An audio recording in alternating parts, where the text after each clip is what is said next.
करने के लिए इस चैनल को सब्सक्राइब जरूर करें। महादेव के सभी भक्तों को मेरी ओर से प्रणाम। अगर घर में शिवलिंग हम लोगों ने रखा है तो घर में शिवलिंग रखने के बाद क्या हम अपने घर में शिवलिंग का पूजन किस विधि से करें, किस विधान से करें, इसके बारे में कई लोगों के मन में सस्पेंस रहता है, संशय रहता है कि हमको शिवलिंग की पूजा कैसे करनी चाहिए। क्योंकि मैंने पूर्व में एक वीडियो बनाई थी कि घर में शिवलिंग रखना चाहिए या नहीं, तो कई लोगों ने मेरे से इंस्टाग्राम पर यह प्रश्न पूछा कि आप हमें यह भी बताइए कि अगर घर में शिवलिंग रखा है तो उसका पूजन का विधान क्या होना चाहिए। उस विधान को आप लोगों के सामने कहता हूं। जब आप प्रातः काल स्नान कर लेते हैं, स्नान शौचादि कर्म से निवृत्त हो जाते हैं, सर्वप्रथम सूर्य भगवान को नित्य अर्घ्य देने का प्रयास करें। रोज नित्य सूर्य भगवान को अर्घ्य दीजिए। सूर्य भगवान को अर्घ्य देने के बाद फिर अपने देवगृह में प्रवेश कीजिए, जहां पर आपने भगवान का मंदिर बनाया है। भगवान का मंदिर किस दिशा में होना चाहिए ये मैंने पिछली वीडियो में बताया है। अगर आपने वह वीडियो नहीं देखी है तो आपको डिस्क्रिप्शन पर या आई लिंक पर वह वीडियो मिल जाएगी, आप जाकर देख सकते हैं। तो इस तरह से आप अपने देव मंदिर में, देवगृह मंदिर में प्रवेश कीजिए। जो आपका दाहिना पैर है, राइट फुट, आप उसको सबसे पहले अपने मंदिर में रखें। उसके बाद फिर आगे की ओर प्रवेश करें। तत्क्षण देव मंदिर में बैठने के बाद सबसे पहले आप समस्त देवी देवताओं को प्रणाम करें। मंत्र है कि आकाशात पतितम तोयम यथा गच्छतिम सागरम सर्वदेव नमस्कार्यम केशवम प्रति गच्छति। इस मंत्र के माध्यम से समस्त देवी देवताओं को पहले हाथ जोड़ के प्रणाम कीजिए। उसके बाद जैसे आप नित्य का रोज पूजन करते हो, दिया धूप बत्ती तिलक आदि वो सब प्रक्रिया आप पूर्ण कर लीजिए।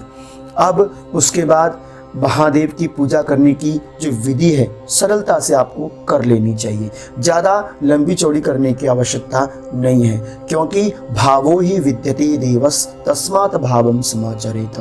भगवान की पूजा भाव के माध्यम से संपन्न होती है, इसीलिए अत्यधिक ना करते हुए केवल भाव की प्रधानता को अत्यधिक रखिए। ऐसे अपने घर में आपके पास जो शिवलिंग है उस शिवलिंग को सर्वप्रथम आपने प्रणाम करना है। महादेव को प्रणाम कीजिए। आपको कोई भी मंत्र आता हो भगवान शिव से संबंधित, आप उस मंत्र के माध्यम से पहले लिंग को प्रणाम कीजिए। शिवलिंग को प्रणाम करने के बाद नित्य यह प्रयास कीजिए कि आप अपने घर में अगर गाय का दूध रख सकते हैं, बहुत अच्छी बात है। गाय के दूध से आप नित्य महादेव को स्नान कराइए। दूध, दही, घी, शहद और शक्कर पंच तत्व है, पंचामृत है। इस पंचामृत के माध्यम से आप रोज शिवलिंग को स्नान कराइए।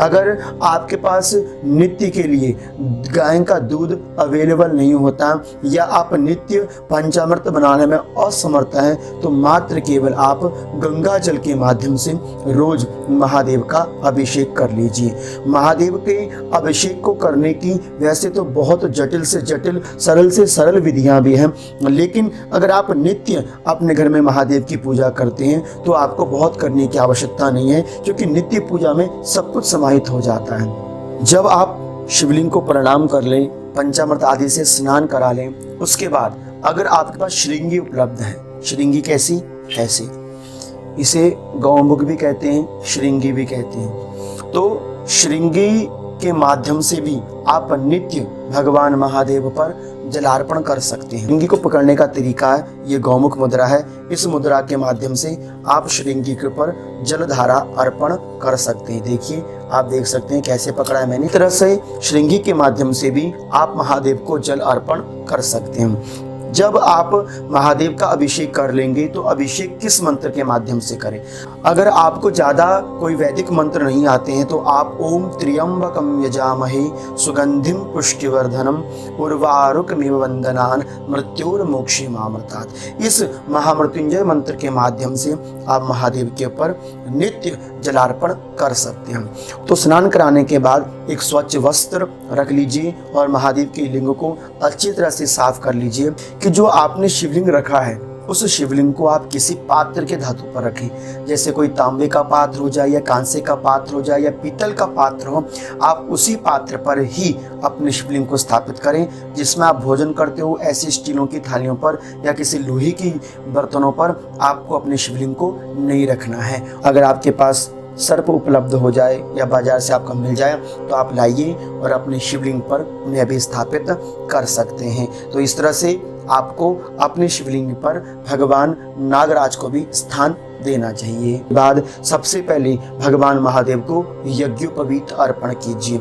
यज्ञोपवीत अर्पण कराने के बाद आप भगवान महादेव को वस्त्र अर्पण कर दीजिए। अगर आपके मन में यह भी प्रश्न उठता है कि हमको रोज नई यज्ञोपवीति और वस्त्र महादेव को अर्पण करना पड़ेगा, तो मैं आपसे कहूं तो हमारे शास्त्रों में कहा गया है कि न निर्माल्यम भवेत वस्त्रम स्वर्ण रत्नादि भूषणम, अर्थात कि यज्ञोपवीति और वस्त्र ये कभी निर्माल्य में नहीं गिने जाते, मतलब यह कभी पुराने नहीं होते हैं। आप रोज वस्त्र और यज्ञोपवीति पर अगर गंगा जल का छींटा भी लगा देंगे तो वह पुनः से नवीन रूप में आ जाते हैं। तो इस तरह से आप भगवान महादेव को नित्य यज्ञोपवीत वस्त्र आदि अर्पण करें और उसके बाद तदुपरांत आप भगवान महादेव को भस्म अर्पण करें। भस्म यदि गाय का ओपला जो होता है अगर उसकी आपको भस्म मिल जाए बहुत अच्छी बात है, नहीं तो जो आप धूप जलाते हैं उस धूप की भस्म को आप एकत्रित करके एक डिब्बी पर रख लीजिए और नित्य थोड़ी थोड़ी सी भस्म महादेव को अर्पण करें। कारण क्योंकि शास्त्रों में कहा गया है कि बिना भस्म त्रिपुंड्रेण बिना रुद्राक्षमालया पूजितो अपि महादेव न शात तस् फलप्रद। बिना रुद्राक्ष और बिना भस्म के भगवान महादेव की पूजा कभी भी पूर्ण नहीं मानी जाती। इसलिए जो करने वाला उपासक होता है उसके गले में भी रुद्राक्ष और माथे पर तिलक के रूप में भस्म जरूर लगी होनी चाहिए और महादेव को भी आपने इसी तरह से भस्म आदि अर्पण करनी है। महादेव को भस्म अर्पण करने के तद उपरांत आपने बिना टूटे हुए अक्षत जो चावल होते हैं आपने भगवान महादेव को समर्पित करने हैं। उसके बाद अगर आपके पास फूल उपलब्ध हैं तो पुष्प के माध्यम से आप भगवान महादेव को पुष्प समर्पित कीजिए। अगर बिल्व पत्र आपको मिल जाए तो इससे बड़ा सोने में सुहागा और क्या हो सकता है। तो आप एक बिल्व पत्र जिसके पीछे जो गांठ होती है उसको तोड़ दीजिए और बिल्व पत्र को भगवान महादेव पर अखंड बिल्व पत्र समर्पित कीजिए। हमारे शास्त्रों में कहा गया है कि पंचाहनम बिल्व पत्रम च दशाहनम तुलसी दलम, 5 दिन तक बिल्व पत्र और 10 दिन तक जो तुलसी दल होता है वो बासी नहीं माना जाता। इस तरह से आप 5 दिन तक या 10 दिन तक 15 दिन तक 1 महीने तक भी आप बिल्व पत्र को शुद्ध करके रोज महादेव पर वही बिल्व पत्र पुनः आवर्ती में अर्पित कर सकते हैं। तो इस तरह से बिल्व पत्र अर्पण करने के तद उपरांत आप भगवान महादेव को प्रणाम कीजिए और जो आपके पास उपलब्ध है वह आप उपस्थित वस्तु को भगवान महादेव को समर्पित करें और जो उपस्थित नहीं है वहां पर एक भाव भगवान से कह दीजिए कि मनसा परकल्पयामि। अगर पुष्प नहीं है तो पुष्पम मनसा परकल्पयामि, अगर नैवेद्य नहीं है तो नैवेद्यम मनसा परकल्पयामि। इस माध्यम से भी आप भगवान महादेव की पूजा कर सकते। बिल्कुल सरल विधि के माध्यम से आप महादेव की पूजा कीजिए। महादेव की पूजा ऐसे कीजिए कि जैसे आप अपनी माता पिता की पूजा करते हो। शिव पुराण के विद्येश्वर संहिता के 16वें अध्याय के 94 श्लोक में लिखा गया है, मातृपितृ स्वरूपेण शिवलिंगम पर पूजयेत। माता पिता के स्वरूप के रूप में ही आपको शिवलिंग की पूजा करनी चाहिए। तो जैसे आपके माता पिता हैं वैसे ही आपके भगवान महादेव भी हैं, आप उनकी पूजा कीजिए। जगतः पितरो वंदे पार्वती परमेश्वरो, इस तरह से आप महादेव का पूजन कीजिए। और महादेव का पूजन करने के तदुपरांत जो आपने शिवलिंग को जल का स्नान कराया उसका थोड़ा सा जल पान कर लीजिए। कई लोगों के मन में ये शंका रहती है क्या शिवलिंग पर चढ़ाया हुआ जल हमको पीना चाहिए या नहीं। इसकी वीडियो मैं बहुत जल्द लेकर आने वाला हूँ। कई लोग बहुत गलत प्रचार करते हैं कि शिवलिंग का जल पीने योग्य नहीं होता। क्या शास्त्र इसके बारे में क्या कहता है, आपको मैं शास्त्र के तथ्य प्रमाण के माध्यम से यह वीडियो जल्द से जल्द लेकर आऊंगा।